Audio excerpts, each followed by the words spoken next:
नमस्कार। श्रीमती मोहरी देवी तापड़िया कन्या महाविद्यालय जसवंतगढ़ के इस YouTube चैनल पर मैं प्रवक्ता हनुमानमल शर्मा आप सभी का हार्दिक स्वागत और अभिनंदन करता हूं। प्यारे विद्यार्थियों, आज मैं आपके सामने उपस्थित हुआ हूं आपका BA प्रथम वर्ष, BSc प्रथम वर्ष और BCom प्रथम वर्ष वाणिज्य जो प्रथम वर्ष है, इसमें हम प्यारे विद्यार्थियों सामान्य हिंदी का आपका एक पेपर चलता है, पेपर होता है परीक्षा में, जो कि उसका पाठ्यक्रम आज मैं उसके पाठ्यक्रम की सामान्य जानकारी लेकर के हाजिर हुआ हूं। जो कंपल्सरी हिंदी है, अनिवार्य हिंदी, उसका पेपर होता है। प्यारे विद्यार्थियों, ये जो पेपर है वो 100 अंकों का होता है, ठीक है, और उसमें से आपको कम से कम 36 अंक लाने होते हैं। परीक्षा में उत्तीर्ण करने के लिए 36 अंक चाहिए, ठीक है।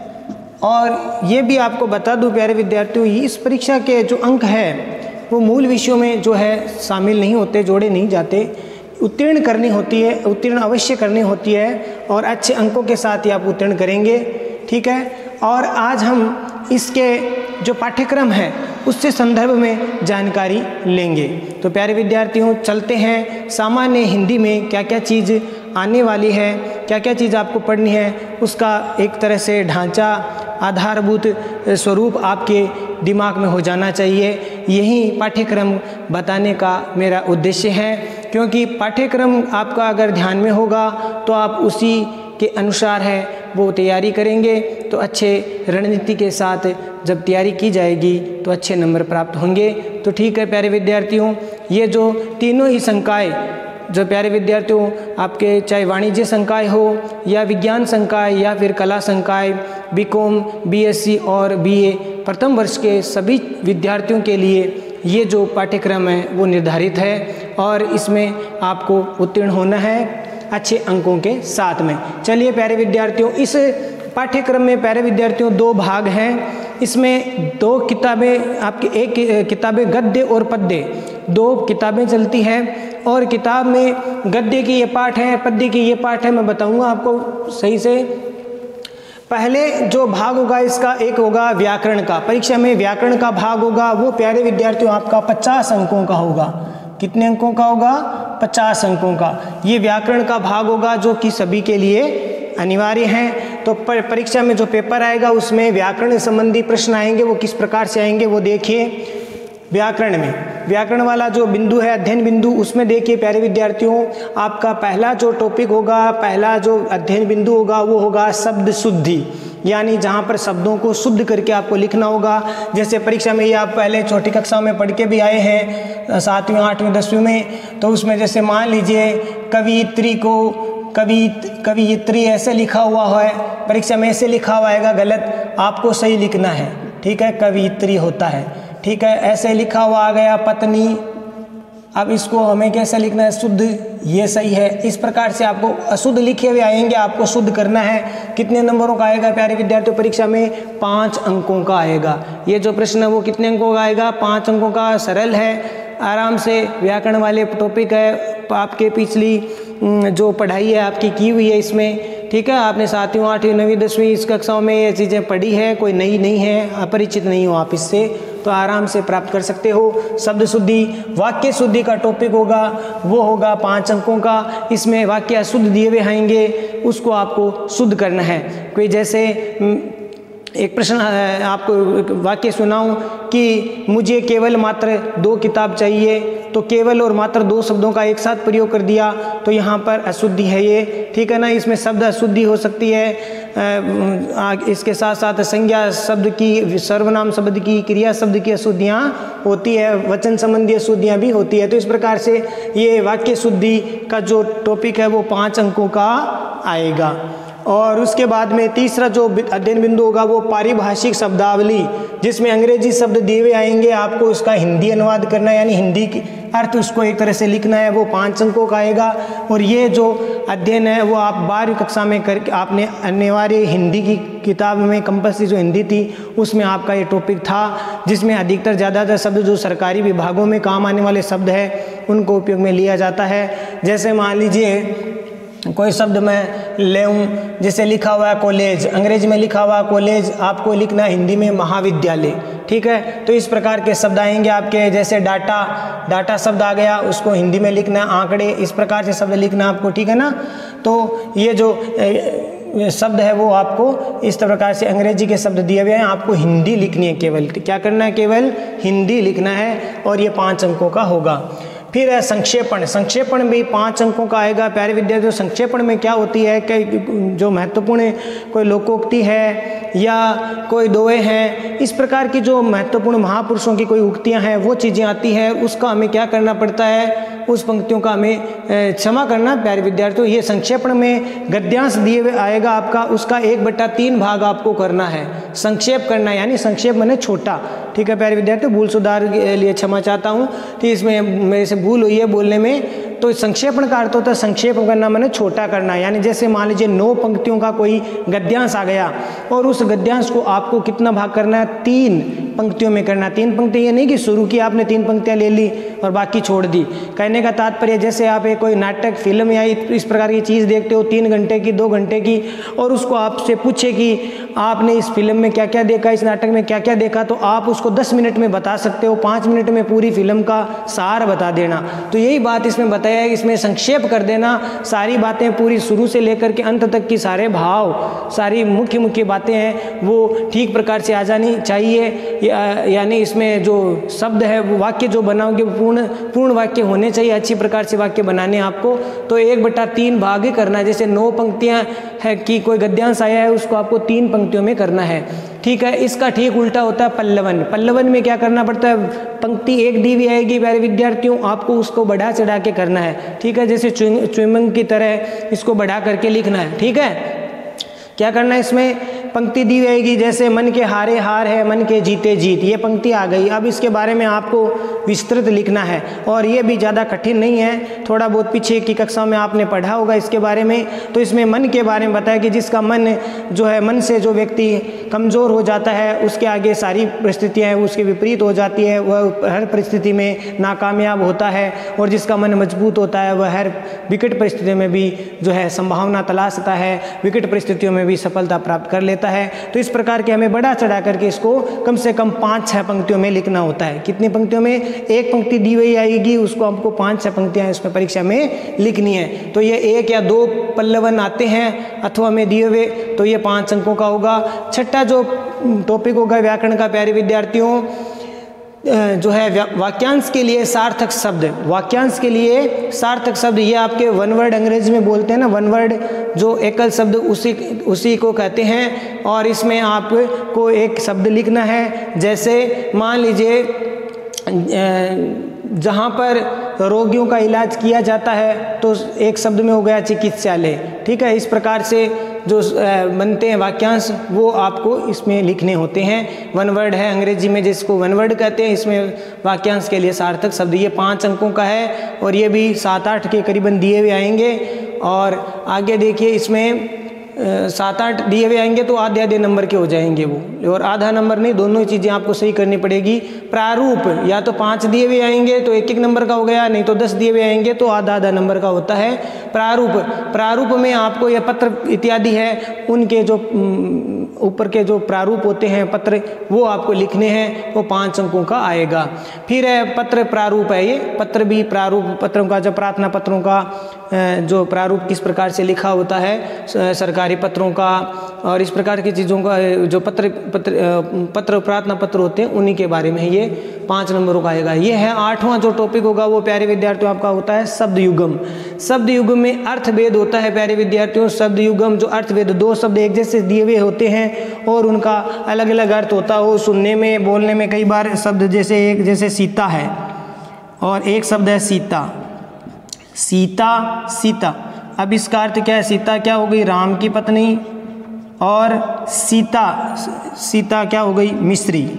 तो इस प्रकार से शब्द थोड़ी सी मात्रा का ही हेर फेर है और अर्थ बदलाव इसमें हो जाता है, यानी एक ही मात्रा का है अर्थ का अनर्थ हो जाता है, ध्यान रखना। एक हिंदी में तो एक जो विराम है, अल्प विराम है जिसको अंग्रेजी में कोमा बोलते हैं, उसका भी अगर हेर फेर हो जाए तो उसका अर्थ का अनर्थ हो जाता है। जैसे एक वाक्य बताऊं कि रोको मत जाने दो, और रोको मत जाने दो, रोको पर ये कोमा लगा दी यानी अल्पविराम लगा दिया तो हो गया रोको मत जाने दो। अगर मत शब्द के आगे लगा दिया तो रोको मत जाने दो। तो एक ही केवल हमने अल्पविराम को परिवर्तित किया, स्थान परिवर्तन किया है, कोमा को अलग लगाया है, अल्पविराम को अलग लगाते ही अर्थ का अनर्थ हो जाता है यानी अर्थ का बदलाव हो जाता है। तो इस प्रकार से मात्रा का ये एक जैसे शब्द, इसमें ध्यान रखना परीक्षा में आपको दोनों ही सही लिखना है, ये नहीं कि एक तो सही कर दिया और दूसरा गलत है तो कुछ नहीं मिलेगा। आपको ध्यान रखना दोनों ही सही होने चाहिए। निबंध आपका 10 नंबर का आएगा। ये आप 10वीं 12वीं में सब में, छोटी कक्षा में, छठी कक्षा से शुरू हो जाते हैं, चौथी 5वीं कक्षा से शुरू हो जाते हैं निबंध, सबको लिखना आता है। तो निबंध में मुख्यतः 2 टॉपिक, 2 बिंदु तो आप जानते ही हो। पहला जो बिंदु होता है वो होता है प्रस्तावना का और अंत वाला होता है उपसंहार का, और बीच में 2-3 बिंदु और होते हैं जो उस विषय से संदर्भ में आपको किस प्रकार से क्यों हुआ या इसके क्या विशेषता है, जो भी संबंध में होगा, जिस भी प्रकार का निबंध आता है उसी संदर्भ में होता है, तो वो आप 10 अंकों का ही होगा निबंध। तो आप व्याकरण में ही 50 नंबर आराम से ला सकते हो। ठीक है प्यारे विद्यार्थियों, तो आशा करता हूँ ये व्याकरण वाले 9 टॉपिक है वो आपको क्लियर करने हैं, समझने हैं। उसके बाद में आती है किताब। किताब में गद्य और पद्य 2 किताबें हैं। उसमें गद्य से 25 नंबर के प्रश्न आएंगे और पद्य से 25 नंबर के, यानी दोनों अंक हो गया 50, यानी किताब का 50 यानी दोनों पुस्तकों का 50 नंबर और व्याकरण का 50 नंबर, तो 100 नंबर का पेपर हो गया। अब इसमें एक प्रश्न प्यारे विद्यार्थियों व्याख्याओं से संबंधित आएगा।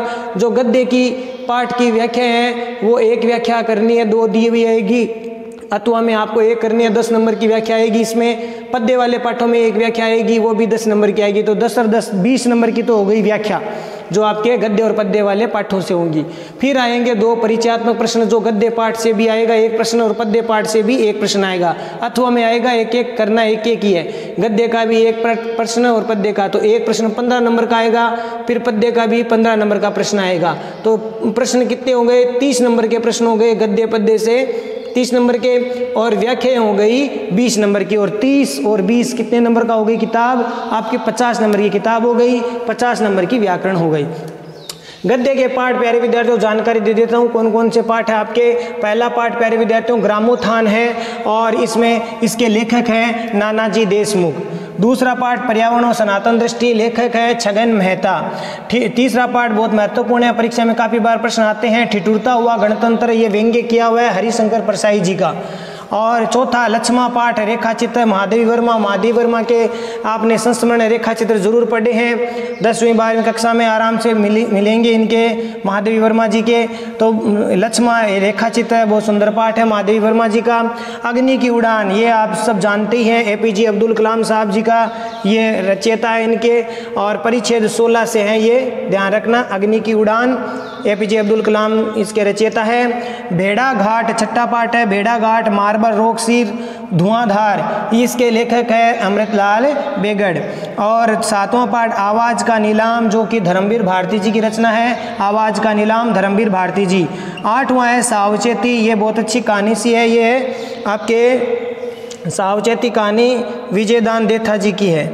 विजयदान देथा ये अपने राजस्थान के ही कहानीकार या लेखक हुए हैं, जिनके आपको ध्यान में होना चाहिए। एक इनके उपन्यास था दुविधा पर एक फिल्म बनी थी पहेली, ठीक है। तो ये राजस्थान के बोरुंदा क्षेत्र है, जोधपुर के पास बोरुंदा है, जोधपुर जिले में बोरुंदा, उसके वहाँ के रहने वाले थे विजयदान देथा जी। तो इनकी ये कहानी है सावचेती।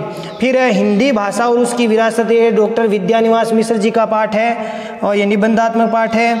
और सुसंग कुसंग, ये सीताराम महर्षि, ये भी राजस्थान के रतनगढ़ के रहने वाले हैं अपने सीताराम महर्षि जी। सुसंग कुसंग, सुसंग का अर्थ होता है अच्छा संगत, अच्छी संगत, और कुसंग का मतलब बुरी संगत, सु का अर्थ होता है अच्छा।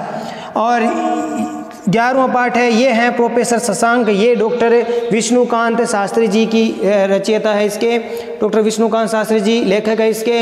12वां पाठ है आपका तुलसी के काव्य में कुराज और सूराज, कुराज मने बुरा राज्य, सूराज मने अच्छा राज्य, ये प्रोफेसर सूर्य प्रसाद दीक्षित जी का पाठ है। और प्यारे विद्यार्थियों इस प्रकार से गद्य में कितने पाठ हैं? 12 पाठ हैं, ध्यान करना 12 पाठ गद्य की हैं। फिर पद्यांश वाले जो आपका पाठ है वो है पद्य भाग से।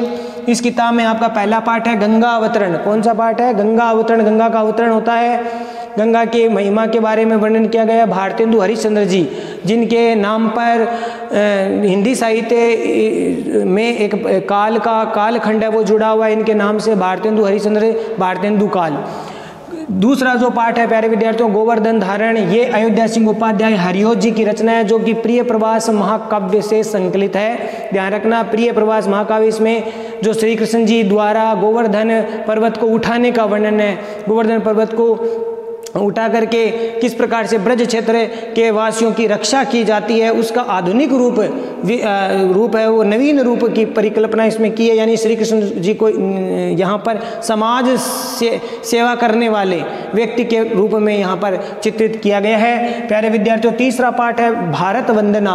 भारत वंदना राष्ट्रकवि अपने मैथिली शरण गुप्त जी की रचना है। चौथा पाठ बहुत महत्वपूर्ण है, समर शेष है, रामधारी सिंह दिनकर जी, ये भी राष्ट्र कवि है, इन्होंने भी बहुत अच्छी अच्छी राष्ट्र भावना से ओतप्रोत रचनाएं लिखी है। रामधारी सिंह दिनकर जी की रचना समर शेष है, समर माने युद्ध, युद्ध बाकी है।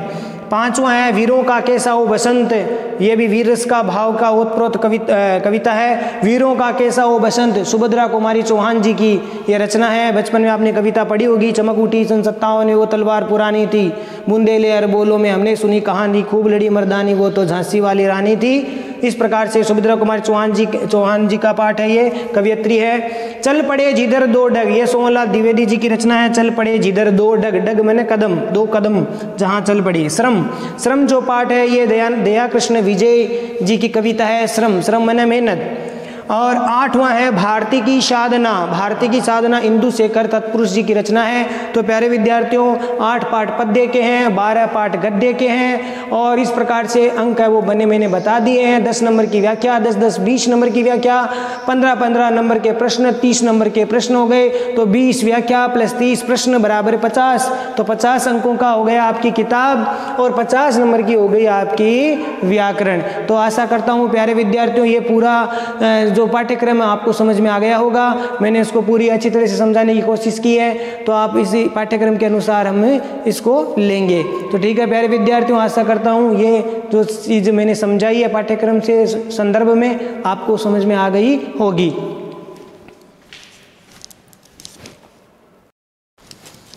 तो प्यारे विद्यार्थियों, आज के लिए बस इतना ही। अगले वीडियो में हाजिर होंगे। आपके ये जो पाठ्यक्रम है उसके अकॉर्डिंग हम चलेंगे, क्या क्या चीज़ें हमें पढ़नी हैं। ठीक है, तो ये चीज़ें हम व्याकरण का भाग या पाठ के भाग हम लेकर के हाजिर होंगे।